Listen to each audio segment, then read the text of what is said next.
Hello guys and welcome to my channel. তো আজ তোমাদের সাথে চলো অনেক দিন পর একটা নতুন ভিডিও শেয়ার করি।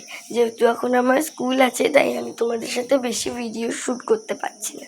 চলো আজকে যখন আমি আমার স্কুল প্রজেক্টের জন্য এই ফটো ফ্রেমটা বানাচ্ছিলাম, আমার মনে হলো তোমাদের সাথে একটা ভিডিও শেয়ার করি। তো এখানে আমি এই যে ফাঁকা জায়গাটা দেখছি ওখানে একটা ফটো লাগাবো, আর কার্ডবোর্ডের বেস ওপর কার্ডবোর্ড সামনে পেছনে কাগজ দুটো চিপকানোর পর আমি চারদিকে 4টে স্টিক লাগিয়ে ওখানে ফেব্রিক কালার করে এই বেসটাকে রেডি করেছি।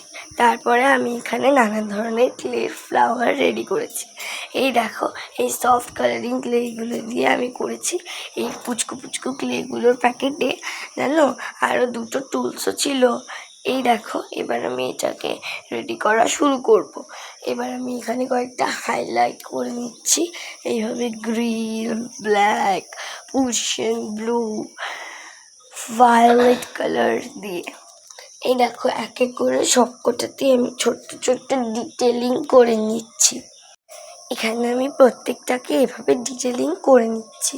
তারপরে আমি আমার যে ফুলটা ছিল সানফ্লাওয়ার মানে সূর্যমুখী ফুল, পেছনে একটু আঠা লাগিয়ে নিয়ে তারপর আমার ফটো ফ্রেমের বর্ডারগুলোকে এই সুন্দর সুন্দর হাতে তৈরি করা সফট কালারিং ক্লের সাহায্যে রাঙিয়ে তুলব।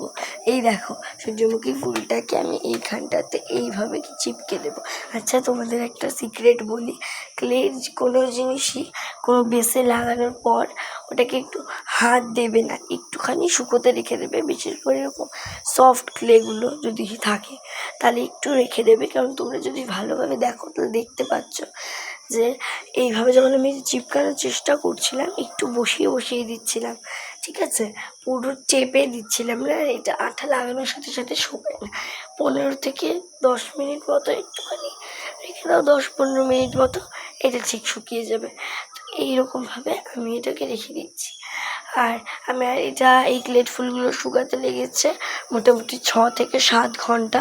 তো ফটো চিপকানোর পর কিছুটা এইরকম লাগছিল। তোমাদের এটা কেমন লেগেছে অবশ্যই জানিও, তোমরা বানাবে কিনা সেটাও জানিও। তো বাই বাই, আশা করি আরও অনেক নতুন নতুন ভিডিও নিয়ে আসতে পারবো।